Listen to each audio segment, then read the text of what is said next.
Hello मेरे प्यारे बच्चों, आप सभी का स्वागत है आपके प्यारे से यूट्यूब चैनल साइंस संग्रह में। मैं हूं आपके साथ प्रिंस सर। कैसे हो मेरे प्यारे बच्चों? उम्मीद करता हूं आप बहुत ही अच्छे होंगे, स्वस्थ होंगे और मस्त होंगे। प्यारे बच्चों, सबसे पहले आप लोग ये बताएं, कंफर्म करें कि ऑडियो वीडियो क्लियर है। चलो जी, मैं भी एक बार चेक कर लूँ। बहुत सुंदर, बहुत जोर। सभी नोटिफिकेशन तो भाई मेरे पास आ गया है। नोटिफिकेशन आपके पास भी शायद पहुंची गई होगी। पहुंच गई है बच्चों? तो नोटिफिकेशन तो पहुंच ही गया होगा बच्चों। चलो, बहुत सुंदर, बहुत सुंदर, है ना।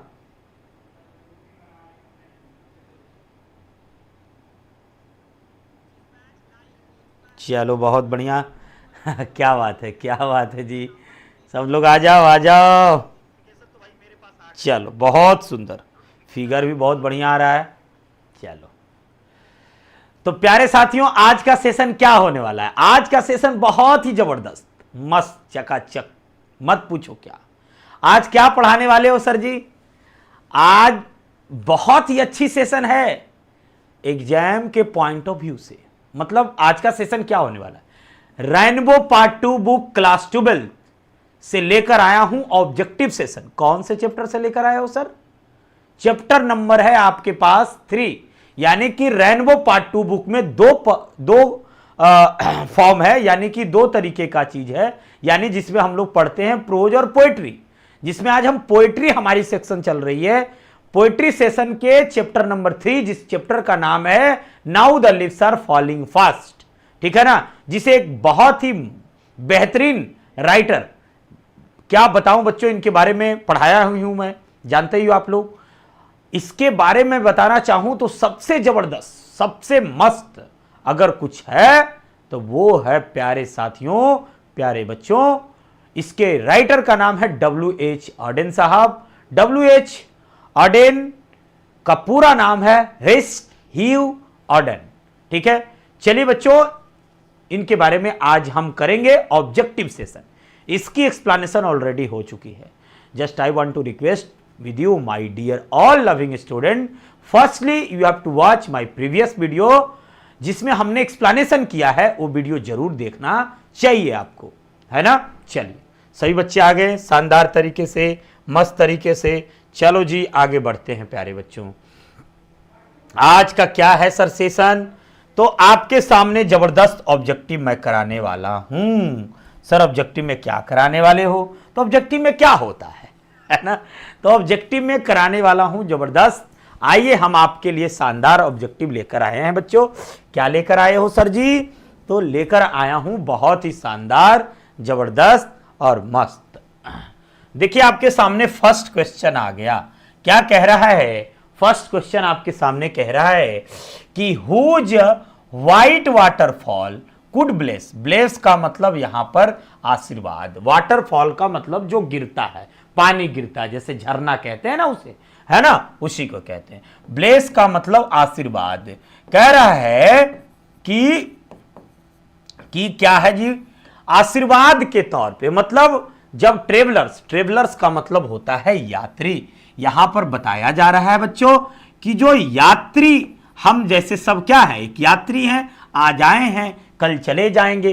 तो कहता है कि जो जीवन है हमारा जो जीवन है, जो अंतिम यात्री, मतलब कहने का मतलब हमारा अंतिम जब यात्रा होता है, जीवन की जब अंतिम यात्रा होती है, तो वो क्या होता है? वो बड़ा दुखद भला होता है। हम कुछ कर नहीं पाते हैं। उसी प्रकार से राइटर ने समझाने का प्रयास किया है कि उसी प्रकार से हमारा जीवन है। जैसे जब पेड़ सूख जाता है तो उस पेड़ को कोई नहीं पूछता है, जब पेड़ की पत्तियां खत्म हो जाती है तो उसे कोई नहीं पूछता है, वैसे ही हमारी अंतिम यात्रा होती है, वैसे ही हमारा जीवन होता है। जब हम बूढ़े हो जाते हैं तो हमें कोई नहीं पूछता है, हमें कोई तवज्जो नहीं देता है, हमें कोई भी वैल्यू नहीं देता है। उसी प्रकार हमारा जीवन है। तो उस समय हमारा जीवन बड़ा ही डिस्ट्रेस होता है, बड़ा ही दुखद होता है ना, उस तरीके से। तो यहां पर कहा जा रहा है राइट आंसर क्या होगा, तो राइट आंसर हमारे पास ए होगा। डिस्ट्रेस, दुख में बीतता है, हमारा जीवन कैसा बीतता है, दुख में। सैडनेस का मतलब होता है उदासीनता,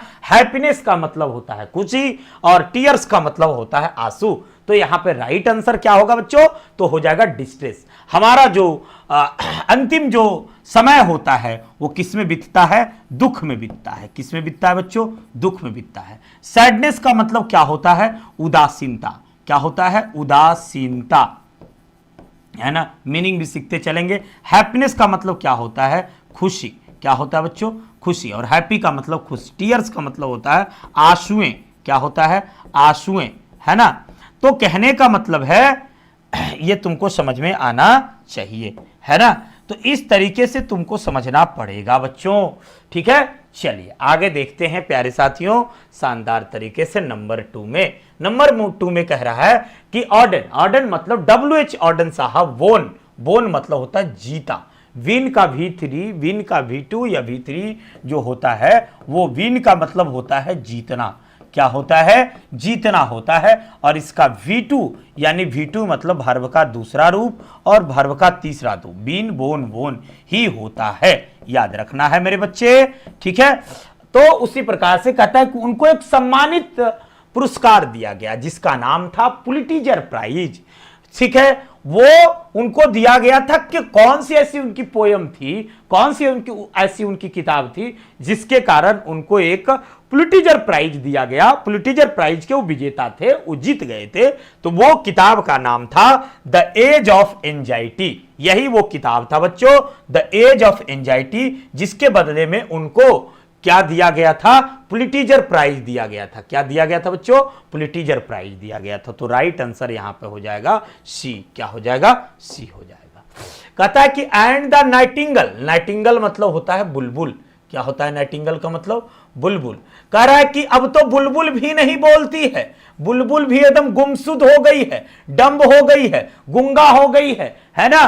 क्या हो गई, वो भी बुलबुल भी क्या हो गया, डम्ब हो गया है, गुंगा हो गया। विल नॉट कम, ठीक है ना। कह रहा है कि और इस अब एंजल, फरिश्ता भी नहीं आता है। यानी कहने का मतलब है बुलबुल की आवाज एकदम गुम हो गई है, मानो वह क्या हो गई है ना, मानो गूंगी की तरह हो गई है।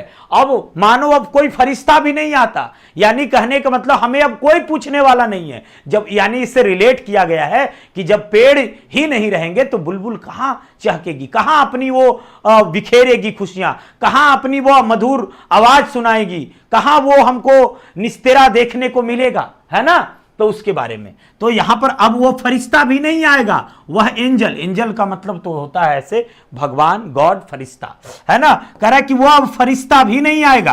क्या अब नहीं आएगा, वो फरिश्ता भी अब नहीं आएंगे, है ना। क्या कह रहा है, वो अब फरिश्ता भी नहीं आएंगे। डिस्ट्रेस का मतलब दुख, बताया ही दुख होता है। प्रैम्स का मतलब होता है कटही गाड़ी। आंसर तो इसका सी होगा। प्रैम्स का मतलब क्या होता है, कटही गाड़ी। कटही गाड़ी मतलब होता है काठ वाली गाड़ी को कटही गाड़ी बोलते हैं। वैसे ये सब गाड़ी हमारे यहाँ नहीं, विदेशों में चला करती है। और इसे या फिर कह सकते हो बर्फ पर फिसलने वाली, लुढ़कने वाली गाड़ी होती है, जिसमें मतलब पहले कहानी एक मतलब कहानी होता था जिसमें दादी नानी कहा करती थी। तो बहुत सारे बच्चे हुआ करते थे। कहीं ऐसा होता है ठंडे प्रदेश में कि रात बहुत ज़्यादा होती है, बड़ी होती है रात, तो बच्चे को मन नहीं लगता है।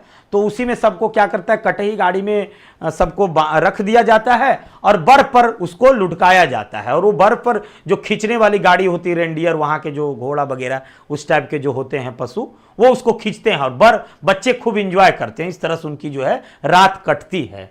तो वो भी एक प्रैम्स मतलब यहाँ पर लेकिन होगा कटही गाड़ी। क्या होगा, कटही गाड़ी, है ना, उस प्रकार। ट्रॉल्स का मतलब होता है आदमखोर। क्या होता है ट्रॉल्स का मतलब, आदमखोर।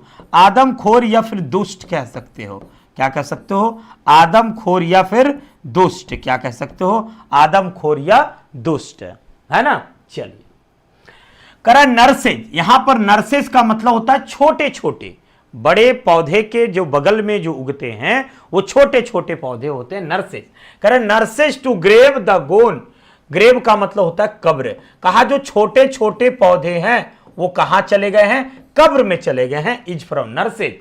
खरा nurses to grave are gone is from, कहां चले गए हैं? वो जो छोटे छोटे पौधे हैं वो भी एक दिन कब्र में चले जाएंगे। जैसे बड़े पौधे जो थे वो बड़े हुए, पेड़ बने, वो एक दिन खत्म हो गए, कब्र की ओर चले जाएंगे। यहां पर तुलना किया गया है मानव की जीवन से, मानव के स्थिति से। मतलब यह तुलना किया गया है कि उसी प्रकार से जैसे हम नौनिहाल हैं, एक न एक दिन हम लोग कब्र की ओर चले जाएंगे। उसी प्रकार से जैसे पेड़ की जो पत्तियां हैं, जो पेड़ हैं, छोटे पौधे बड़े होंगे और वो कब्र की ओर चले जाएंगे, उसी प्रकार ये जो छोटे पौधे हैं, जब बड़े पौधे चले गए, जब हमारे फोर फादर्स, जब हमारे लोग चले गए, तो क्या हम यहां बच जाएंगे?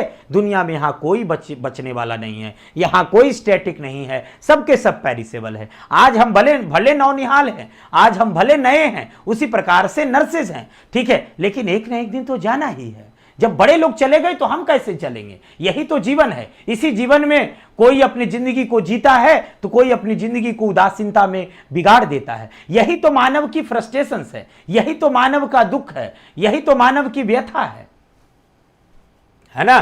तो ये कहां से लिया गया है? तो ये now the leaves are falling fast से लिया गया। इसका मतलब था कि पत्तियां बड़ी तेजी से गिर रही है, लेकिन ये इसका किताबी मीनिंग है। इसका जो आयरोनिकल मीनिंग है, पोयम के जो अकॉर्डिंग मीनिंग है, पोयम के जो अनुसार मीनिंग है, आयरोनिकल मीनिंग है, उसका मतलब है कि पत्तियां तेजी से गिर रही है, वो तो किताबी मीनिंग है, किताबी भाषा है। लेकिन इसका ओरिजिनल मीनिंग है कि मानव बड़ी तेजी से कब्र की ओर जा रहा है, यानी हर नौनिहाल वहां जाने को आतुर है। एकदम मानो जैसे जा रहा है, जैसे हमारे अगल बगल में जो मतलब यमराज हैं, वो ये जो यमदूत हैं, जो हमारे मैसेंजर्स ऑफ डेथ हैं, वो एकदम तैयार हैं ले जाने के लिए, है ना। चलो, एन एपिटाफ तो तुम दूसरा पोएम है बच्चों, फायरहाइम चैप्टर नंबर 8 में पढ़ना है, एन एपिटाफ 5 में पढ़ना है, द सोल्जर 6 में पढ़ना है। इस सब के बारे में बताएंगे। ये सब के महान जो राइटर हैं वो सब बारे, इसके writer Walter de la Mare साहब हैं, इसके राइटर जो हैं आपको के दारू वाला है, इसके राइटर जो है रूपर्ट ब्रूक हैं, है ना। आगे देखिए, W.H. Auden won the prize in 1948। कब वो जीते थे बच्चों? कौन से प्राइज जीते थे? पुलिटीजर प्राइज जीते थे। कौन से प्राइज जीते थे? पुलिटीजर प्राइज जीते थे, है ना। चलो बच्चों, करा and the active hands. Active का मतलब होता है फुर्तीला। क्या होता है? एक्टिव हैंड्स का मतलब फुर्तीले। जो फुर्तीले हाथ थे, जो फुर्तीले थे, वो क्या हो गए? अब खत्म हो गए। मतलब वो क्या हो गया है? फ्रीज हो गया है। फ्रीज का मतलब एकदम जम सा गया है। क्या हो गया है? जम जाना। फ्रीज का मतलब होता है एकदम जम जाना, अब काम नहीं करने लगा है। राइट आंसर क्या हो गया? सी हो गया। W.H. Auden has poem in the, कौन से पोएम को किसने लिखा है? W.H. Written the poem. वो कौन से पोएम लिखे हैं?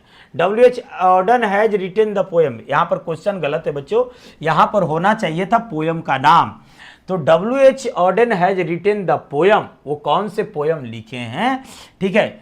या फिर तो यहां पर ऑप्शन, ये क्वेश्चन रॉन्ग है, इस क्वेश्चन को हम रॉन्ग मानते हैं बच्चों, यहां पर ऑप्शन ही गलत है, ठीक है। इसमें या तो now the leaves are falling fast होगा, तभी ये सही होगा, ठीक है। इसमें होना चाहिए था आंसर कि W.H. ऑर्डन कौन से पोयम लिखे हैं, तो now the leaves are falling fast, leaves are falling fast, ये होना चाहिए था, ठीक है ना। चलो, ये मिस्टेक हो गया है, ठीक है। Now the leaves are falling fast, ये टाइपिंग मिस्टेक वगैरह होगा या फिर क्वेश्चन कहीं से उठ करके ये ऑप्शन इसमें आ गया होगा, ठीक है ना। आगे देखो, द प्रैम्स आर, प्रैम्स क्या कर रहे हैं? जो नौनिहाल है, जो कटी गाड़ी है, वो रोलिंग कर रहे हैं। रोलिंग मतलब घूर रहे हैं। जैसे हम बच्चे थे तो हम भी उस चक्र में घूमे, हम भी खेले बड़े हुए, और जो हमारे नौनिहाल आएंगे वो भी होंगे, और जो हमारे पूर्वज थे वो भी रोलिंग कर रहे हैं। तो ये एक चक्र है, ये रोल है, ये चक्र है, इसमें सबको एक दिन जाना है ना। The travellers are be human beings moving towards our death. तो यहां क्या हो जाएगा? Human beings. कह रहा है जो यात्री है, आर बी ह्यूमन बींग्स, हम लोग हैं। यात्री क्या हैं? कौन है? हम हैं, हम मानव जाति हैं, जो मूविंग टुवर्ड्स आवर डेथ, हम लोग मृत्यु के कब्र की ओर जा रहे हैं। तो यहां राइट आंसर क्या हो जाएगा? ये हो जाएगा। Human life is no better than death. मानव का जो जीवन है वो क्या है? वो बेटर नहीं है, टू बेटर देन डेथ। यानी कहने का मतलब है कि अब तुमको डिसाइड करना है कि मानव का जीवन बेटर है या फिर डेथ बेटर है, ठीक है ना। तो यहां पर राइट आंसर क्या हो जाएगा, बी। अब तुम लोग खुद समझदार हो, ये समझ गया होगा। द लीव्स आर फॉलिंग, क्या, तो इसमें कौन सा आएगा, फास्ट। फास्ट का मतलब होता है तेजी से, क्या होता है बच्चों, तेजी से, बड़ी तेजी से, है ना। आगे देखिए, ट्रीज शेड देयर लीव्स इन, तो क्या हो जाएगा, ऑटम। ऑटम के महीनों में पत्ते बड़ी जल्दी से गिर जाते हैं। जो ऑटम सीजन का महीना होता है उसमें ट्रीज के जो पत्तियां हैं बड़ी तेजी से, हैज बिकम डम टू सी लीफलेस ट्रीज, ठीक है ना। कह रहा है कि कौन से ऐसे पक्षी हैं जब पत्तियां नहीं रही है, पत्तियां एकदम लिफलेस हो चुकी है। तो उसी प्रकार से यहां पर कंपेयर किया गया है कि जब मानव बूढ़ा हो जाता है, ठीक है ना, मानव जब बूढ़ा हो जाता है तो उसे कुछ कोई नहीं पूछता है, उसी प्रकार से जब पत्ते रहित हो जाते हैं, पर्ण रहित हो जाते हैं, जब पेड़ में पत्ता ही नहीं रहेगा, जब वह पर्ण रहित हो जाएगा, ठीक है, जब पेड़ में पत्ते ही नहीं रहेंगे, लिफलेस ट्री हो जाएंगे, ठीक है ना, तो उसे कोई नहीं पूछेगा। नाइटिंगल भी अब गाना छोड़ दिया है क्योंकि उसमें पत्ते हैं नहीं, तो नाइटिंगल कहां घुसेगा, कहां रहेगा, उसकी जगह ही नहीं है, तो वहां है ही नहीं। मानो इसी प्रकार से जैसे गूंगा हो गया, जब पेड़ पर पत्ते ही नहीं तो नाइटिंगल कहां से, है ना, तो वो किस लिए रहेगा भाई, ठीक है ना, तो उसकी आवाज भी सुनने को नहीं मिलता है। नाइटिंगल मतलब बुलबुल। Waterfall could bless traveller passing through that way, तो यहां पर क्या हो जाएगा, व्हाइट। उसका जो कह रहा है कि व्हाइट वाटरफॉल्स कैसा है, वो व्हाइट वाटरफॉल्स झरना से गिरता है ना, उसके बारे में। और वहां पर अंतिम दुख जो है जाकर के मानव अपनी व्यथा को, refer to the speedy arrival, यहां पर कौन तेजी से गिर रहा है, लिव्स, पत्तियां जो है, कौन गिर रहा है, लिव्स का मतलब होता है पत्तियां, जो पत्तियां है बड़ी तेजी से गिर रही है, क्या हो रही बच्चों, बड़ी तेजी से गिर रही है पत्तियां, है ना, बड़ी तेजी से क्या हो रही है, पत्तियां गिर रही है। तो राइट आंसर क्या हो जाएगा बच्चों, ए हो जाएगा। कह रहा था डेथ आर द विस्पेरिंग, विस्पेरिंग का मतलब होता है फुसफुसाना। कह रहा है कि कौन फुसफुसा रहा है, तो वही जो यमराज हैं, जो मैसेंजर ऑफ डेथ हैं, फुसफुसाना, है ना, जो मैसेंजर ऑफ डेथ हैं वो क्या हो जा रहे हैं, बड़ी जोर से फुसफुसा रहे हैं। मैसेंजर ऑफ डेथ का मतलब होता है यमराज, जो मैसेंजर ऑफ डेथ का मतलब क्या होता है, यमराज, जो देवदूत है, जो यमदूत, सॉरी देवदूत नहीं यमदूत, messengers of death, messengers of death या फिर एजेंट्स ऑफ मैसेंजर्स कह सकते हो, ठीक है। मैसेंजर्स ऑफ डेथ मतलब यमदूत, यमदूत, यमदूत जो है, ठीक है ना, मैसेंजर ऑफ डेथ या फिर एजेंट्स, एजेंट्स या फिर मैसेंजर्स ऑफ डेथ, जो यमदूत हैं वो फुसफुसा रहे हैं, है ना, कि अब क्या है, चलो अब तुम्हारा अंतिम समय आ गया है, हम लेने आए हैं तुम्हें। विस्पेरिंग नेबर्स लेफ्ट एंड राइट, यहां पर विस्पेरिंग नेबर्स किसे कहा गया है, मानो वह मेरे पड़ोसी जैसे हैं। किसे बताया गया है कि यमदूत को, कि मानो मेरे पड़ोसी जैसे हैं, ठीक है, जो एकदम लेफ्ट राइट दाएं बाएं, है ना। ये लाइन कहां से ली गई है, राइट आंसर यहां पर सी हो जाएगा। Now the leaves are falling nurses flower will not last is a line written by, किसने लिखा है, देखो, तो यहां पर ये सही ऑप्शन है, यहां हो जाएगा हमारे पास WH ऑडेनचाइव। इनका पूरा नाम था विस्टेन GH, है ना, ऑर्डन, इनका पूरा नाम ये है, ठीक है, ये शॉर्ट फॉर्म में है, ठीक। तो राइट आंसर हमारा हो जाएगा D. Leaves are glass is collection, ये कौन सी बहुत बड़ी संग्रह पोयम से ली गई थी जो कलेक्शन, तो ये कहां से करा, leaves of grass is a collection of poem by, किसके द्वारा लिखा गया था, तो WH ऑर्डन के द्वारा। राइट आंसर क्या हो जाएगा, बी हो जाएगा, है ना बच्चों। आगे देखिए, द लाइन एंड द प्रैम्स, अभी मैंने बताया था प्रैम्स का मतलब कटही गाड़ी, अभी मैंने बताया गो रोलिंग, है ना, ये कहां से ली गई है, तो ये ली गई है now the leaves are falling fast से। The line and the nightingale is dumb is taken from, ये कहां से ली गई है, 21 नंबर क्वेश्चन, तो ये ली गई है बच्चों now the leaves are falling fast से, है ना। Now the leaves are falling fast is a written by, ये कहां से ली गई है बच्चों, तो ये ली गई है हमारा बहुत ही सुंदर, बहुत ही शानदार, बहुत ही जबरदस्त, ठीक है, WH ऑर्डन जो है ये ली गई है कहां से बच्चों, ये ली गई है हमारा सबसे जबरदस्त जो चैप्टर है उसका नाम है now the leaves are falling fast is written by, किसने लिखा, तो बच्चों किसने लिखा, तो WH ऑर्डन साहब, यही हैं WH ऑर्डन साहब। इनके बारे में तुम लोग को मैं बताया भी था कि ये बच्चों इनका 2 जगह जर्नी रहा है। DH लॉरेंस को लिखने वाले जो थे स्नेक, इसने लिखा, स्नेक नाम का एक चैप्टर है जो लिखा है। TS एलियट के बारे में मैंने बताया था, Macavity the mystery cat, Macavity the mystery cat. Mystery cat को लिखने वाले कौन है? T S. Eliot. T S. Eliot, Macavity the mystery cat. W.B. Yeats, इसका नाम है विलियम बटलर इट्स। हम 12th में विलियम बटलर इट्स की कोई पोयम नहीं है बच्चों, ठीक है ना। आगे देखिए, हु रन स्कॉल्डिंग। स्कॉल्डिंग मतलब होता है डांटना। क्या करना? डांटना। स्कॉल्ड का मतलब ही होता है डांटना। क्या होता है? डांटना। ये सुनो, रुको, थोड़ा ए जैसा लिखा गया। स्कॉल्ड जो है, स्कॉल्ड से बना है स्कॉल्डिंग। इसका सिनोनिम भी होता है चाइल्ड भी कह सकते हो, ठीक है।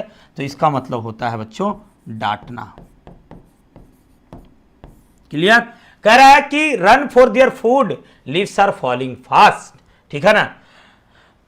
ठीक है, तो कह रहा है कि हु रन स्कॉल्डिंग, ठीक है। तो यहां पर जो है क्या करते हैं, अमीरों के साथ गरीबों को क्या किया जाता है? बहुत ज्यादा ठगा जाता है, उनको बहुत परेशान किया जाता है, ठीक है ना। जो ट्रोल्स होते हैं, जो आदमखोर होते हैं, ठीक है ना, जब बूढ़ा हो जाता है व्यक्ति, जब उसका काम नहीं चलता है, तो उसको लोग आदमखोर के द्वारा, यानी कहने का मतलब है आदमखोर कह लो या फिर दुष्ट के द्वारा, उन दुष्ट लोगों के द्वारा, उसे दुष्ट बताया गया है, उसको परेशान किया जाता है बूढ़े लोगों के द्वारा। लायंस लोगों के द्वारा नहीं, एनिमल्स के द्वारा नहीं, वर्ड्स के द्वारा नहीं। तो राइट आंसर हमारा क्या हो गया? ए हो गया। आगे देखिए, now the leaves are falling fast talks about the human life. यहां पर किसके बारे में? मानव के फ्रस्ट्रेशंस के बारे में चर्चा की गई है। किसके बारे में चर्चा की गई है? मानव के फ्रस्ट्रेशंस, जो मानव का दुख है, जो मानव का शोक है, उसके बारे में चर्चा की गई है। किसके बारे में चर्चा की गई बच्चों? बहुत सुंदर, सही बच्चे कह रहे हैं, बहुत मजा आ रहा है सर, बहुत सुंदर, बहुत सुंदर। चलिए, तुम क्लास ए भाई, गपशप नहीं करने चाहिए बच्चों आप लोगों को। अरे ये कौन सी बात है? गपशप बिल्कुल अच्छी बात नहीं है, बिल्कुल अच्छी बात नहीं है ना। चलो, बहुत सुंदर है ना, बहुत सुपर, बहुत सुपर। करेक्ट कि जो मानव के निराशा है, जो मानव का निराशा है, जो मानव की निराशा कहने का मतलब हुआ, जो मानव का निराशा है, जो मानव असंतुष्ट है, उसके बारे में बताया कि मानव संतुष्ट नहीं है अपने जीवन से, ठीक है ना। उसके जीवन में दुख है, सुख है, लेकिन क्योंकि मानव की इच्छाओं का अंत है ही नहीं, तो इसलिए मानव सुख नहीं है, मानव जो है वो सुखी नहीं महसूस करता है, वो असंतुष्ट महसूस करता है ना। असंतुष्ट के बारे में यहां पर बताया है, मानव के असंतुष्ट या मानव के निराशा के बारे में चर्चा की गई है। हैप्पीनेस का मतलब खुशी, कंफ्यूजन्स, नॉलेज लिव्स, है ना, ये सब गलत है। राइट आंसर इसमें हमारा ये हो जाएगा। आगे क्या कर रहा है? Who is dumb now the leaves are, कौन गूंगा है? किसकी अब आवाजें नहीं आ रही है? क्या एंजल का, पोएट का, ट्रीज का? नहीं, नाइटिंगेल का। ये राइट आंसर हो जाएगा हमारा। क्या हो जाएगा? नाइटिंगेल का। राइट आंसर हमारा क्या हो जाएगा? ये हो जाएगा बच्चों। नाइटिंगेल जो है, जो बुलबुल है, उसकी जो आवाज है एकदम गुम हो गई है। क्यों गुम हो गई है जी? क्योंकि अब पेड़ जो है बूढ़े हो गए हैं, उसकी पत्तियां जो है बिल्कुल नहीं है, तो नाइटिंगेल कहां रहेगा? इसी प्रकार से कवि ने कहा कि मानो वह भी एकदम क्या हो गया है, मानो वह भी क्या हो गया है, एकदम जाकर के क्या हो गया है? बुलबुल। कहने का मतलब एकदम गूंगा मानो हो गया है, ऐसे कवि जो है प्रतीत करते हैं। थैंक यू सो मच प्यारे बच्चों, हमारे साथ जुड़ने के लिए बहुत बहुत धन्यवाद। अगली किसी वीडियो के साथ हम अपनी रूटीन पे मिलेंगे प्यारे बच्चों। देखते रहिए कौन सी क्लास लगाई जाती है, क्या या मैं कमेंट में ये पूछना चाहता हूं आपसे कि आप बताओ, ग्रामर की वीडियो लेकर आऊं, पोयम की वीडियो लेकर आऊं, या लिटरेचर की वीडियो लेकर आऊं, या फिर स्टोरी ऑफ इंग्लिश लेकर आऊं? क्या लेकर आऊं? आप देखेंगे आज हम कमेंट में, जिसका ज्यादा कमेंट रहेगा जिस चीज का, वो चीज मैं लेकर आऊंगा। देखूंगा क्या लेकर आता हूं बच्चों। तो आपकी प्रतिक्रिया का इंतजार रहेगा, आपके कमेंट्स का इंतजार रहेगा। बहुत बहुत धन्यवाद। अगर बच्चे आप नए आए हो तो हमारे चैनल को सब्सक्राइब करो, लाइक करो, शेयर करो। अगर हमारी वीडियो अच्छी लगी हो तभी लाइक, शेयर, सब्सक्राइब करना, वरना हमारी वीडियो अच्छी ना लगे तो मत करना, ठीक है। चलो बच्चों, थैंक यू सो मच, बहुत बहुत धन्यवाद आप सबों का हमारे साथ पढ़ने के लिए, ज्वाइन करने के लिए। तहे दिल से आप सभी को मैं फिर से एक बार नमस्कार करता हूं। फिर मिलूंगा किसी नेक्स्ट वीडियो में। बहुत बहुत धन्यवाद बच्चों। Bye, have a nice day, love you all.